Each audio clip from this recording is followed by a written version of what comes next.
Yellow T shirt जो पहले कढ़ी colour था हमारा, अगर उस पर सफ़ेद पैंट पहन लो तो कढ़ी चावल जैसे लगते थे, वो अभी कढ़ी यानी कि कढ़ी टी शर्ट हमारी अभी बदल चुकी है, तो अभी ये ब्लैक कलर आया है। ओके, आशा करूँगा आप लोगों को ये टी शर्ट अच्छी लग रही होगी, एकदम बढ़िया लग रही होगी, क्योंकि चुनाव मेरा चुनाव है कि मुझे लगा कि ये टी शर्ट का कलर ऐसा होना चाहिए। तो सब लोगों को पसंद आया और सब लोगों ने बोला भी जी हाँ बढ़िया है, एकदम कोई दिक्कत नहीं है। अभी हम पढ़ने जाएंगे वाक्य को। वाक्य मतलब सेंटेंस। तो सेंटेंस में ज़्यादा लोग जानते हैं इसको, वाक्य में कम जानते हैं। वाक्य क्या होता है समझना जरूरी है बच्चे, समझना, मुझे बताना। वर्ण क्या होता है? वर्ण आप लोगों ने पढ़ा वर्णमाला में। वर्ण होती है, आप कहेंगे भैया जी लिखित इकाई। क्या होती है? एक लिखित इकाई होती है, इसी को तो हम वर्ण बोलते हैं। जैसे मैंने बोला था, आपको सिखाया भी मैंने, ध्वनि मुंह से निकलती है, क्या है लिख नहीं रहा हूं, तो वर्ण होता है जब लिख दे। ध्वनि होती है जब लिखे ना, बोले, कै ख गे, तो ये क्या होती है? ध्वनि क्या होती है भैया? क्या बोलोगे? मौखिक है। एक मौखिक यूनिट होती है, एक मौखिक इकाई होती है। अच्छा, फिर हमने पढ़ा था भैया जी किसको? शब्द को। और मैं आपको कई बार बता चुका हूं, अर्थ के आधार पर सबसे छोटी इकाई कौन? सबसे छोटी सार्थक इकाई कौन है? लिख लेना, अर्थ के आधार पर सबसे छोटी सार्थक इकाई कौन होती है? सार्थक इकाई, सार्थक का मतलब जिसका अपना अर्थ होता है, जिसका अपना अर्थ होता है, और जिसका अपना अर्थ होता है उसको हम शब्द कहते हैं। कोई दिक्कत? तो ये सब पुरानी चीजें हैं, ये आप पढ़ चुके हैं। अभी मैं आपको आगे चैप्टर कैसे समझाऊंगा देखना। शब्द के बाद में आता है बच्चों वाक्यांश। क्या आएगा भैया? वाक्यांश। तो आप लोग देखोगे ध्यान से, वाक्य और ये है वाक्यांश। वाक्यांश में क्या बोलोगे? वाक्य जमा अंश से ही तो मिलकर बना होगा। हाँ भैया जी, अंश का मतलब क्या होता है? हिस्सा। हिस्सा। और वाक्य अभी आप जानते ही नहीं है जी वाक्य क्या होता है, ये मैं आपको बताऊंगा। अभी आपको सिर्फ इतना जानना है, वाक्य का जो हिस्सा है वो वाक्यांश है, यानी कि पूरा वाक्य नहीं है। पूरा वाक्य नहीं है। चॉकलेट है एक पूरी, और चॉकलेट को आप तोड़ लो थोड़ी सी, तो उसको क्या बोलोगे? चॉकलेट का अंश है, पूरी चॉकलेट तो नहीं है। तो मैंने क्या बोला? वाक्यांश है, वाक्य का अंश, वाक्य का हिस्सा है। कोई दिक्कत भाई? तो जो वाक्य का हिस्सा है मतलब पूरा वाक्य नहीं है। अब मैं एक वाक्य लिख रहा हूं, एक वाक्य क्या लिख रहा हूं? पूरा वाक्य लिख देता हूं आप लोगों के लिए। एक, दरवाजे पर, दरवाजे पर विमला खड़ी है। दरवाजे पर विमला खड़ी है, ये एक वाक्य है। ठीक है? क्या बोला मैंने? ये एक वाक्य है जी। कोई दिक्कत? लेकिन मैं बोल रहा हूं वाक्यांश क्या है फिर? भैया जी वाक्यांश बताओ। वाक्यांश है जब पूरा वाक्य ना हो, पूरा वाक्य ना हो। इसको हम बोलेंगे, जैसे मैं कोई इसका हिस्सा लिख दूं, भाई ये वाक्य हो गया पूरा, इसका कोई हिस्सा ले लो। दरवाजे पर। अब दरवाजे पर जो है ये, क्या ये कोई पूरा अर्थ देता है? यस और नो में बताइए, क्या वाक्यांश हमको पूरा अर्थ देता है? क्या वाक्यांश हमको पूरा अर्थ देता है? आप कहेंगे भैया जी इससे तो कुछ पता ही नहीं चल रहा, दरवाजे पर। तो क्या बोलोगे? वाक्यांश पूर्ण अर्थ नहीं देता है। क्या बोलोगे? पूरा अर्थ नहीं देता। कुछ तो पता चल रहा है, दरवाजा पता चल रहा है, पर लेकिन एक पूर्ण अर्थ नहीं हो रहा। क्या दरवाजे पर? क्या? आप ये बोलो क्या? कोई आया आपके सामने एकदम से हांफते हुए और आपसे बोलता दरवाजे पर, आपको, भैया क्या होगा बता तो सही, दरवाजे पर क्या? फिर उसने बोला दरवाजे पर विमला खड़ी है। तब उसे समझ में आया, अच्छा ये क्या कहना चाह रहा, मेरी बात समझ पा रहे हो क्या बोल रहा हूं मैं? तो वाक्यांश पूर्ण अर्थ नहीं देता है, नहीं देता है। और बच्चे जो वाक्य है उसका एक पूर्ण अर्थ होता है। वाक्य का क्या होता है? एक पूर्ण अर्थ होता है। ये ऊपर वाला कभी इसमें हिस्सा लिख लो। अंश का मतलब होता है हिस्सा, भाग। चलो, तो हमने दो छोटी सी बातें सीखी अभी तक कि वाक्य का एक पूर्ण अर्थ होता है और वाक्यांश का पूर्ण अर्थ नहीं होता है। यहां तक तो किसी को कोई दिक्कत नहीं आनी चाहिए। ठीक है, आगे बढ़े। क्या बोल दिया मैंने? वाक्य दरवाजे पर विमला खड़ी है पूर्ण अर्थ देता है, वाक्यांश दरवाजे पर क्या है, ये वाक्यांश हो गया तो ये पूर्ण अर्थ नहीं देता है। भैया मैं आपको वाक्य की परिभाषा पर ले आऊं, अब समझ जाओगे वाक्य की परिभाषा क्या है। लिखना बहुत अच्छे से नोट करके। क्या बोलेंगे? पदों या, यहां से लिखना,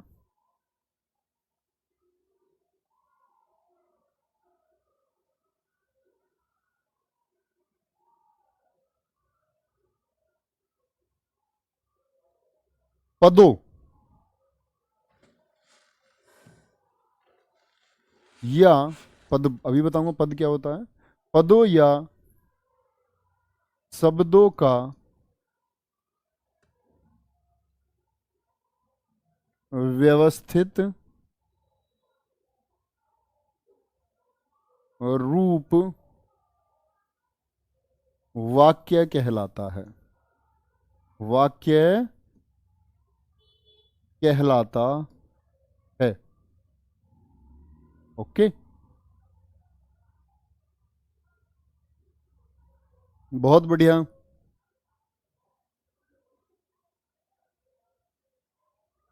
सर जी हिंदी की बुक में कुछ गलतियां हैं बेटा, मैंने बहुत अच्छे से चेक करके भेजी सब कुछ। मीटिंग हुई हमारे यहाँ, डांट लगी, अब उसका सुधार हुआ है ना। सब कुछ भेजा मैंने। अब इन बेचारे किताब वालों के पास क्या होता है, फाइल रीअरेंज। उन लोगों के पास 3 फाइल थी उसी बुक की, करेक्शन फाइल की। तो पहले चैप्टर में क्या हुआ है, पहले चैप्टर के पहले पेज में, वो आप सब जानते हो क्या गलती। सबसे बड़ी बात आप लोगों के टास्क लिए है कि आप पहचान पा सकते हो उसको, क्या गलती है उसमें। वो गलती थी, पहला पेज वो बदल दिया गया। ठीक है। पदों या शब्दों का व्यवस्थित रूप वाक्य कहलाता है। कोई दिक्कत? कोई भी दिक्कत नहीं है भैया जी। या मैं इसको ये भी तो कह सकता हूं, ध्यान से देखना, शब्दों के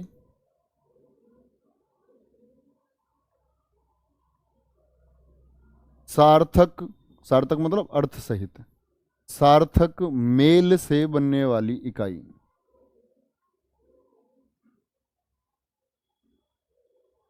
बनने वाली इकाई। दो परिभाषाएं हैं, दोनों उचित परिभाषा है। बहुत बढ़िया। दीपक ढाका जी, कोई दिक्कत? एकदम सही है भैया, कोई दिक्कत तो नहीं है। थम्स अप करके बात बताओ। वर्ण, मैंने बोला लिखित इकाई होती है, अपना अर्थ नहीं होता है कोई। ध्वनि मौखिक इकाई होती है, अपना अर्थ नहीं होता है कोई। शब्द सबसे छोटी इकाई होती है, जो किससे बनती है? वर्ण से। जैसे जल हो गया, जय और लय, अपना अर्थ इसका होता है, सबसे छोटी इकाई इसको बोलते हैं। फिर आता है वाक्यांश, जो वाक्य का हिस्सा होता है। वाक्य का हिस्सा मैंने आपको यहाँ समझाया। वाक्यांश का पूरा अर्थ नहीं होता है, उसमें एक सस्पेंस बना रहता है कि क्या है ना। दरवाजे पर विमला खड़ी है, ये पूर्ण अर्थ देता है। पूर्ण अर्थ का मतलब है पदों या शब्दों का एक व्यवस्थित, व्यवस्थित जो रूप है, यानी कि बताया पूरा, एक व्यवस्थित उसने किया। व्यवस्थित ऐसे तो नहीं बोल सकता था कि खड़ी है विमला दरवाजे पर, तो गलत हो जाता ना। खड़ी है विमला दरवाजे पर, तब उसको हम बोलते ये व्यवस्थित नहीं है भैया जी, है ना। ये ऐसा बोल देता खड़ी पर विमला दरवाजे है, अरे भैया क्या कहता है। तो कहने का मतलब है कि जब उसको व्यवस्थित नहीं करेगा तब तक वाक्य नहीं बने। तो क्या होना उसका? एकदम व्यवस्थित होना जरूरी है। बहुत बढ़िया, वेरी गुड। चलो शुरू करेंगे भैया अपने चैप्टर को। तो आशा करूंगा आप लोग बड़े आसानी से समझ पाए होंगे और समझ जाओगे। अभी समझने मतलब शुरुआत किया है हमने। देखो भाई क्या बोलते हैं इसमें। इसमें आएगा वाक्य के आपसे पूछेगा अंग कितने होते हैं। वाक्य के अंग कितने होते हैं, छोटी छोटी परिभाषाएं बनती हैं इनसे बड़ी। पूछ लेगा सीधे वाक्य के अंग कितने होते हैं। आपको बोलना भैया जी 2 अंग होते हैं। कितने? 2 अंग। कौन कौन से 2 अंग होते हैं? एक होता है उद्देश्य। क्या होता है? उद्देश्य। और एक होता है आपका विधेय। विधेय, ठीक है? क्या बोलोगे? उद्देश्य एक विधेय होता है। बहुत बढ़िया। एक उद्देश्य होता है और एक होता है आपका विधेय। ठीक है, चलो आगे देखो। उद्देश्य क्या होता है? उद्देश्य होता है जिसके बारे में बात होती है। जिसके बारे में बात हो। जिसके बारे में बात हो। एक और जगह बताया था मैंने आपको, जिसके बारे में बात हो उसको क्या कहते हैं। जब हम विशेषण पढ़ रहे थे तो मैंने आपको बताया था उसको विशेष्य कहते हैं, है ना। विशेष्य होने के लिए संज्ञा या सर्वनाम होना जरूरी है, ये भी मैंने आपको सिखाया था। तो जिसके बारे में बात होती है तो वो क्या होगा? वो संज्ञा या सर्वनाम ही होता है। तो उसी को हम क्या बोलते हैं? वाक्य में उद्देश्य बोलते हैं। वाक्य में उद्देश्य बोलते हैं। विधेय क्या होता है? जो उद्देश्य के बारे में बताता है। उद्देश्य के बारे में बताता है। ठीक है, जिसके बारे में बात हो और जो क्या बोल रहा है? उद्देश्य के बारे में बताता है। कैसे जी? आप लोग उत्तर देंगे मेरा तो मैं समझूंगा कि आप बात को थोड़ी सी समझ रहे हो। एक वाक्य लिखा मैंने, एक वाक्य लिखा मैंने, और वाक्य में मैंने लिखा सचिन तेंदुलकर, सचिन तेंदुलकर एक महान खिलाड़ी हैं। बच्चे बताना उद्देश्य क्या है? सचिन तेंदुलकर एक महान खिलाड़ी हैं।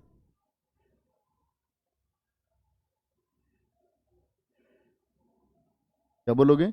सचिन तेंदुलकर एक महान खिलाड़ी हैं। ठीक है, बोलो भाई। संडे को क्लास चल रही है, हाँ भाई। ऐसा कभी भी आपकी छुट्टी नहीं हो जाती? मान के चलो मैंने फ्राइडे क्लास नहीं ली आपकी, तो इससे छुट्टी तो हो गई ना आपको, वो छुट्टी मिल गई, अब पढ़ो संडे में। ऐसा तो मैं घर जाता हूँ, घर मतलब मम्मी नहीं है, अब मम्मी घर नहीं है तो मैं घर जाके क्या करता हूँ, कैसे बढ़िया क्लास ही ले लो। सही किया ना। चलो, क्या बोला? आंसर करोगे भैया तब आगे बढ़ेंगे जब आप सब लोग आंसर कर देंगे। बहुत बढ़िया, बहुत गजब। एक बच्चा महान उत्तर बता रहा है। बेटा मैंने बोला जिसके बारे में बात हो, देखो ना किसके बारे में बात हो। मैंने विशेष्य का हिंट आपको दे दिया। और क्या लोगे? बच्चे की जान लोगे। ये क्या हो गया? ये हो गया उद्देश्य। जिसके बारे में बात हो वो उद्देश्य है, और बाकी का वाक्य क्या होता है? विधेय होता है। क्या होता है? क्योंकि ये क्या कर रहा है? विधेय, जो उद्देश्य के बारे में बताता है। तो ये वाक्य किसके बारे में बता रहा है? सचिन तेंदुलकर के बारे में बता रहा है। अब मैं ऐसे ही बोल के बताऊंगा आपको, लता मंगेशकर जी बहुत अच्छा गाती थी। तो मुझे बताओ उद्देश्य कौन है? उद्देश्य कौन है? नीम के, एक और दे देता हूं उदाहरण आपके सामने, जिसके बारे में बात हो, सबसे आसान है। एक और वाक्य लिखता हूं, नीम का पेड़ हमारे लिए, हमारे जीवन में, नीम का पेड़ हमारे जीवन में, है ना, नीम का पेड़ तो नहीं, छाया नहीं देगा ना वो, दांतुन के लिए जरूरी है। बरगद का ले सकते हैं, छायादार लिखूंगा वहाँ। नीम का लिख लेना, ऐसा नहीं है लिखोगे, कोई भी लिख लो, बरगद का पेड़, कुछ भी लिख लो। बरगद का पेड़ हमारे जीवन में छाया के लिए,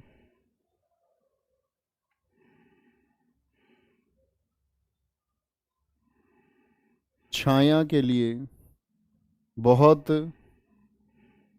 महत्वपूर्ण है।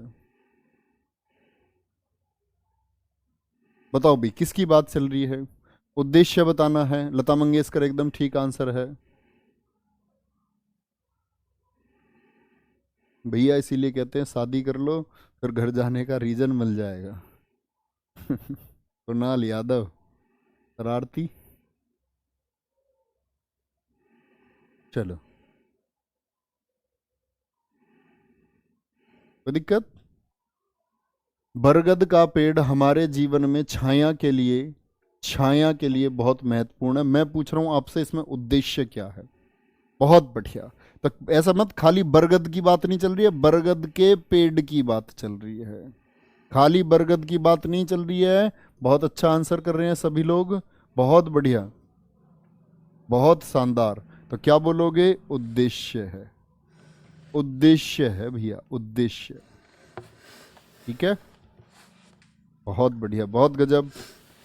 तो हमने समझ लिया किसको? सब्जेक्ट एंड प्रेडिकेट को। उद्देश्य और विधेय को हम जान चुके हैं, उद्देश्य क्या होता है और विधेय क्या होता है। किसी को कोई दिक्कत भैया? कोई भी दिक्कत नहीं होनी चाहिए। तो ये बाकी का जो वाक्य है ये किसके बारे में बताता है भाई? बरगद के पेड़ के बारे में ही तो बता रहा है। और जो बरगद के पेड़ के बारे में बता रहा है यानी कि उद्देश्य के बारे में बता रहा है, और जो उद्देश्य के बारे में बताए वही विधेय है। चलो जी आगे बढ़ेंगे। अब आते हैं, अगला टॉपिक है हमारा वाक्य के अनिवार्य तत्व। वाक्य के अनिवार्य तत्व पूछता है, वाक्य के अनिवार्य तत्व कितने होते हैं? आप लोग कहेंगे 6। और मुझे विश्वास है बहुत सारे बच्चे ऐसे होंगे, हिंदी पढ़ी होगी पहले, नहीं पढ़ा होगा। वाक्य के अनिवार्य तत्व कितने होते हैं? 6 होते हैं। कई बार परीक्षाओं में पूछा गया प्रश्न है। ठीक है, वेरी गुड। और वो अनिवार्य तत्व होते कौन कौन से हैं? बहुत ज़्यादा ध्यान देने की आवश्यकता नहीं है, बहुत थोड़े से में समझ जाओगे, बहुत थोड़े से में समझ जाओगे, और समझने की कोशिश करना। अनिवार्य तत्व में मैंने बोला एक होता है, नंबर 1 पहला तत्व, आकांक्षा होनी जरूरी है वाक्य में।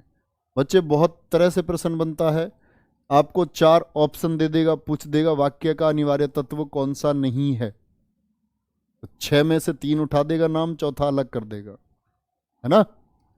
क्या बोलता है? सबसे ज्यादा क्वेश्चन बनता है इस पे। तो इनके नाम तो याद होने चाहिए एटलीस्ट, बाकी कुछ आपको पता हो या ना हो, पता सब कुछ करवा दूंगा। क्या बोलोगे? आकांक्षा हो गया पहला। आकांक्षा का मतलब क्या है? आकांक्षा का मतलब होता है जो वाक्य के बारे में जिज्ञासा बनाए, जो जानने की इच्छा बनाए वाक्य में।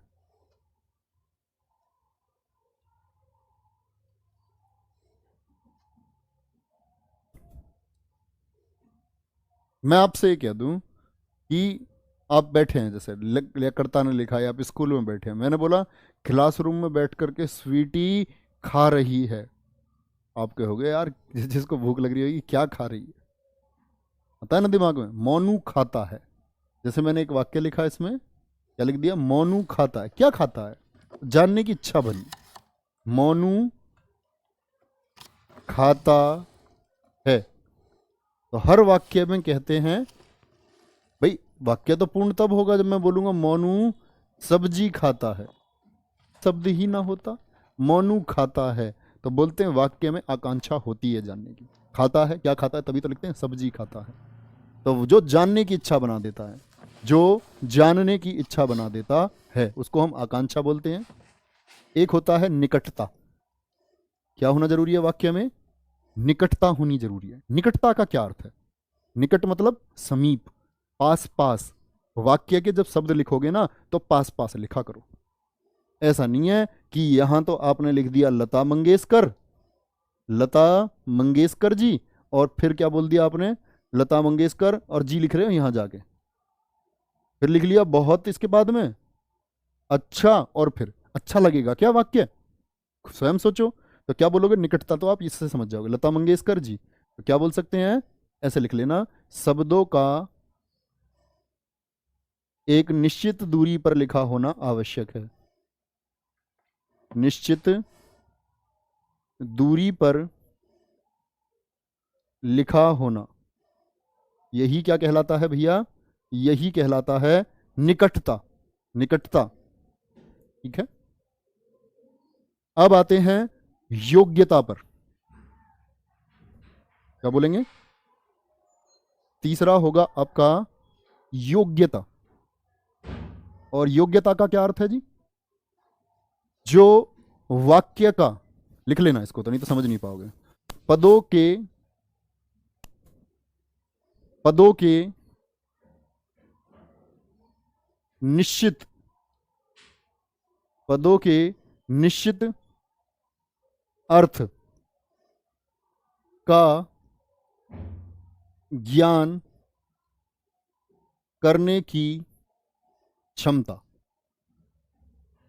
कोई भी वाक्य में हमारे पद, पद का मतलब है शब्द, पद का क्या मतलब है? जो शब्द हम इस्तेमाल कर रहे हैं, तो उस पद के निश्चित अर्थ का, उसका अर्थ क्या है, उसका ज्ञान करने की आपकी क्षमता या वाक्य की क्षमता होनी चाहिए। मैं एक लिख दूं, जरा अर्थ देखना। घोड़ा, घोड़ा उड़ता है, घोड़ा उड़ता है, सही है या गलत है? बोलो एक बार। घोड़ा उड़ता है, हिस्ट्री की क्लास होगी, बिल्कुल होगी। घोड़ा उड़ता है, बोलो, कोई दिक्कत? हाँ वही तो है। अवनीश सिंह, गुरुजी अवनीश सिंह पूछ रहे थे, देखो कितना अच्छा से, गुरुजी सब्जी किसकी खाता है ये भी तो नहीं पता, तो ये वाक्य में आकांक्षा हो गई ना। मोनू सब्जी खाता है, किसकी सब्जी खाता है? आलू की। तभी इच्छा बनेगी। अब आप सोच सकते हो यार सब्जी छिलके वाले आलू की या कैसी, तो आकांक्षा बनी हुई है वाक्य में, कुछ जानने की इच्छा बची हुई है, वही वाक्य होता है, वही वाक्य में आकांक्षा होनी चाहिए। सीता बाजार जाती है, बाजार क्या करती होगी जाके, है ना? जानने की इच्छा है। स्कूल जाती है, क्या करती है? स्कूल पढ़ने जाती है ना? तो वो आकांक्षा है। बिल्कुल, बहुत अच्छा क्वेश्चन था आपका, वेरी गुड। घोड़ा उड़ता है, एक बच्चा कह रहा सही है जी ये। अरे भैया गलत है, तो वाक्य की योग्यता खत्म हो जाएगी यहाँ, मतलब वाक्य योग्य नहीं रहा है अब। जैसे बोलते हैं ना, योग्य लड़का ढूंढना सरकारी नौकरी वाला, अब लड़का बन जाए बेवड़ा और लड़की को रोज पीटे, तो वो क्या बोलोगे? यार बड़ा अयोग्य लड़का बन गया। तो योग्य क्या होता है? योग्य होता है वाक्य के अनुरूप। लिखता घोड़ा तेज दौड़ता है, वाक्य एकदम ठीक होता। तो वाक्य में योग्यता का होना बहुत जरूरी है। बेवजह कुछ भी नहीं लिख सकते हो, जो संभव है वही लिखोगे, मतलब निश्चित अर्थ, उसके ज्ञान करने की क्षमता होनी चाहिए। 4 है पदक्रम। पद मतलब शब्द होता है, याद रख लेना। पद मतलब, पद होता है वाक्य में कहीं भी पद लिखा मिले, इसका मतलब है शब्द। पदक्रम, पद का क्रम, पदक्रम, पद का क्रम बहुत जरूरी है। जैसे हम लिखते हैं, मैंने लिखा राम, अभी लिखना मत, इसको तो ऐसे ही समझ जाओ। पद का क्रम, क्रम मतलब क्रम के अनुसार होनी चाहिए। मैं लिखता हूं राम खाना खाता है, अभी कोई मत लिखना राम खाना खाता है, ठीक है जी, कोई भी दिक्कत नहीं है। लेकिन मैं लिख दूं भैया खाता है राम खाना, अरे ये कोई बात है? तो मतलब पद क्रम बिगड़ गया। तो वाक्य को एक क्रम में लिखा जाता है, पदों का एक क्रम। जैसे जिसके बारे में बात चल रही है उसको लिखो, ठीक है। ऑब्जेक्ट आ गया, कर्म आ गया, कर्ता आ गया, पहले कर्ता के बारे में बात चलती है, ठीक है। क्रिया, इनका एक रूप बनाना। ऐसे थोड़ी क्रिया को पहले लिख दोगे, खाता है राम, कर्ता बाद में आ रहा है, गलत हो जाए, है ना? क्रिया हमेशा बात हाथ। तो क्या बोलोगे? ये लिख लेना दोनों वाक्य, आप समझ पाओगे। ये क्या हो गया, कर्ता हो गया, ये कर्म हो गया, ये क्रिया हो गई, सबके बारे में जानते हो आप। ये क्या हो जाएगा, गलत हो जाएगा। तो क्या बात जानी भैया, वाक्य में पदों का क्रम होना भी जरूरी है। बहुत बढ़िया। एक बच्चा कह रहा सीता बाजा स्कूल जाती है, इसमें तो हमें पता है आकांक्षा क्या, आपको क्या पता स्कूल पढ़नी जाती है, कैसे पढ़ाने भी तो जा सकती है, ऐसे इतना श्योर कैसे हो गए। मैंने बोला सीता स्कूल जाती है, ये कौन सी बात हुई, सीता स्कूल में चपरासी हो, चपरासिन हो, चपरासिन बोलेंगे सीता है तो। अब ये भी नहीं पता लड़की है तो ही चपरासिन बोलेंगे, सीता एक चपरासिन स्कूल में काम करती है तब चपरासिन लगाऊंगा। ऐसी समझ रहे हो क्या हिंदी को खेल, ऐसा नहीं है बच्चे। बहुत बढ़िया, वेरी गुड। यहां तक भैया बताओ कोई दिक्कत है, पदक्रम समझ गए। पदक्रम, वाक्य में पदों का क्रम होना जरूरी है। अन्वय, एक होता है अन्वय। अन्वय का क्या मतलब होता है, अन्वय का अर्थ है एक मेल। एक मेल मतलब एक मेल होना चाहिए, एक मेल होना चाहिए। वो मेल क्या होना चाहिए, बोलो बोलो एक बार, वो एक मेल क्या होना चाहिए। अन्वय हो कह रहे हैं कि एक मेल होना चाहिए। एक मेल से मतलब है जैसे मैंने लिख दिया, मैं एक बात लिख दूं, मैं लिख दूं हमने, अभी समझाऊंगा इसको, पूरा नहीं समझाया अभी आपने। हमने रोटी खाया, बोलो शुद्ध या अशुद्ध। हमने रोटी खाया, शुद्ध या अशुद्ध, शुद्ध या अशुद्ध। बहुत बढ़िया, वेरी गुड धीरज यादव जी, बहुत बहुत थैंक यू। हमने रोटी खाया, आप एक बात कहोगे हमने रोटी खाया, तो खाया गलत हो गया ना, हमने रोटी खाई, क्या बोलोगे, हमने रोटी खाई, हमने बहुवचन हो गया तो खाई बहुवचन आ जाएगा। तो बच्चे एक बात सोचो, ये खाया गलत था और खाई सही है। तो कभी भी वाक्य हो, वाक्य में लिंग, वचन, काल, कारक का सही प्रयोग ही अन्वय कहलाता है। क्या बोलोगे, लिंग वचन, लिंग वचन काल कारक का सही प्रयोग, काल कारक का सही प्रयोग अन्वय कहलाता है। एक परिभाषा और आपके पास आज हो गई, अन्वय। वाक्य में अन्वय है ये, वाक्य में अन्वय क्या होता, अनुधन अय यण संधि का उदाहरण। अशुद्ध था भैया जी, बिल्कुल ठीक बात है गुरुजी, तेंदुलकर को सही लिख दो। तेंदुलकर क्या सही नहीं लिखा मैंने भैया, अरे तेंदुलकर तो बहुत ऊपर गया भाई, बोर्ड भी हैंग हो जाएगा। मैं लिख देता हूँ फिर से, अगर सही नहीं लिखा होगा तो सॉरी, सही कर लेना उसको। तेंदुलकर देख लेना सही लिखा था नहीं लिखा था, या तो बिंदी रह गई होगी है ना, या ऊ बड़ा बन गया होगा, एक कमी होगी कोई, देख लेना आप लोग। तेंदुलकर ये सही लिखा हुआ है, तेंदुलकर ऐसे लिखा जाएगा। अन्वय क्या बोलेंगे, एक क्या बोलेंगे हम, एक मेल होना चाहिए वाक्य में। जैसे मैंने बोल दिया सीता, सीता एक पढ़ी लिखा महिला है, पढ़ी लिखा महिला होगा क्या, नहीं, पढ़ी लिखी महिला है। तो आपसे पूछ लेगा कौन से अनिवार्य तत्व की कमी है, तो क्या बोल दोगे, भैया जी अन्वय की कमी है। वाक्य को उल्टा सीधा लिख देगा, बोल देगा वाक्य का कौन से तत्व की कमी है, तो क्या बोल दोगे, भैया जी पदक्रम की कमी है। छठे पर आ जाए भैया, छठा है सार्थकता। वाक्य में सार्थकता होनी बहुत जरूरी है। अब सार्थकता तो आप जानते हो, से अर्थ मतलब उसका एक अर्थ होना चाहिए, अर्थ होना चाहिए, अर्थ होना चाहिए। जैसे मैंने अभी एक बात समझाई थी, देखो ध्यान से, तो दिखा देता हूं। घोड़ा उड़ता है, तो योग्यता में क्या है, घोड़ा उड़ने के योग्य नहीं है, लेकिन हम घोड़े को उड़ा रहे हैं, तो हम योग्यता को क्या कर रहे हैं, पार कर गए।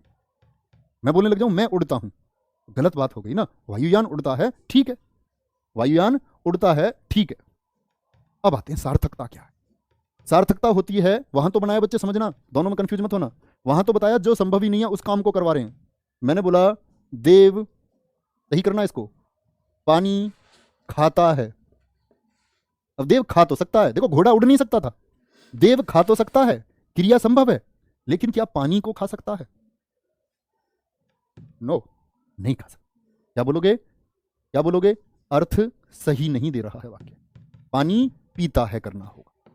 वहां तो असंभव बात करी हमने, जो संभव ही नहीं है, योग्यता में मतलब अयोग्य बात हमने कर दी। यहां क्या है, अर्थ की बात नहीं करी, दोनों में अंतर है। तो सार्थकता में जैसे मैं बोल दूं देव रोटी पीता है, तो देव को संभव है पीना, पी सकता है देव, दूध पी सकता है, चाय पानी कॉफी लस्सी, लेकिन क्या रोटी को पी जाएगा, बहुत से विद्वान ये कह सकते हैं घोल कर पी जाएगा, ऐसे नहीं चलता हिंदी में, है ना। ऐसे हो सकता है। तो देव रोटी जो खाने की चीज़ है वो खाई जाएगी। देव रोटी पी सकता है, गलत है, देव रोटी खा सकता है। ओके, बहुत बढ़िया, बहुत गजब। ये गलत हो जाएंगे, आप इनके सामने इनके शुद्ध लिख लेना। देव पानी पीता है, देव रोटी खा सकता है, दोनों गलत है। भैया समझ में आए? समझ में आए? गुरु जी पैरासूट लेकर उड़ते हैं, तो बच्चे लिखना पड़ेगा कि वो पैरासूट लेकर उड़ रहा है, फिर अर्थ है। मैं ऐसे बोल दूं बकरी उड़ रही है, वैसे तो बकरी को भी तो आप ले सकते हैं हेलीकॉप्टर में, बकरी भी उड़ जाएगी। तो वो बकरी नहीं उड़ रही है बच्चे, वो हेलीकॉप्टर उड़ रहा है। पैरासूट उड़ रहा है ना, व्यक्ति नहीं उड़ता है, पैरासूट उड़ता है। आप कहने लगो हवा में व्यक्ति उड़ रहे नहीं, वायुयान उड़ रहा है, उसकी वजह से मनुष्य जा पा रहे हैं। वायुयान एक साधन है, करण कारक है, उसकी वजह से कार्य हो पाता है। ठीक है भाई, इतनी बात में कोई दिक्कत किसी को? बोलो 6 के 6 अंग में कोई दिक्कत? 6 के 6 एक बार बोल दो सारे, 6 के 6 सारे के सारे एक बार बोल दो, 6 के 6 सारे के सारे फटाफट से। बहुत बढ़िया, वेरी गुड। प्रश्न कैसा आ गया? मैंने बोला वाक्य का अनिवार्य तत्व नहीं है। क्वेश्चन बना दिया, 4 ऑप्शन दे रहा हूँ, फटाफट से बता दो, सबसे ज्यादा संभावना है प्रश्न पूछे जाने की। वाक्य का अनिवार्य तत्व नहीं है। मैंने बोला योग्यता, सार्थकता, योग्यता, सार्थकता, निकटता, है ना, क्या बोल दिया? निकटता और अन्वयता। बोलो फटाफट से, कौन सा नहीं है? क्या बोलोगे? अन्वयता नहीं जी, अन्वय होगा। क्या होगा? वाक्य का अनिवार्य तत्व अन्वयता नहीं होता, अन्वय होगा। क्या होगा? सर जी दही खाई जाती है कि खाया जाता है? बेटा लिंग आप पढ़ चुके हैं, और तुम कहाँ रहते हो यार प्रैक्टिस में, मैंने कितनी बार बता दिया। मुझे पता है आप लोगों पर बड़ा तरस आता है, तरस आता है। आज की क्लास इतनी ही है ना, कल मैं आपको पढ़ाऊंगा क्या? वाक्य के भेद। क्या बताऊंगा? वाक्य के भेद। और मैं आपको कल सिखाऊंगा वाक्य को 2 तरह से बांटा जा सकता है। कौन कौन से? एक तो अर्थ के आधार पर, है ना, एक तो हम किसी भी चीज को अर्थ के आधार पर बांट लेंगे वाक्य को, और एक हम बांटेंगे रचना के आधार पर। अर्थ के आधार पर 8 प्रकार के वाक्य, बड़ा आसान सा है, और रचना के आधार पर 3 प्रकार के होते हैं। जैसे कि 8 में इसका विधान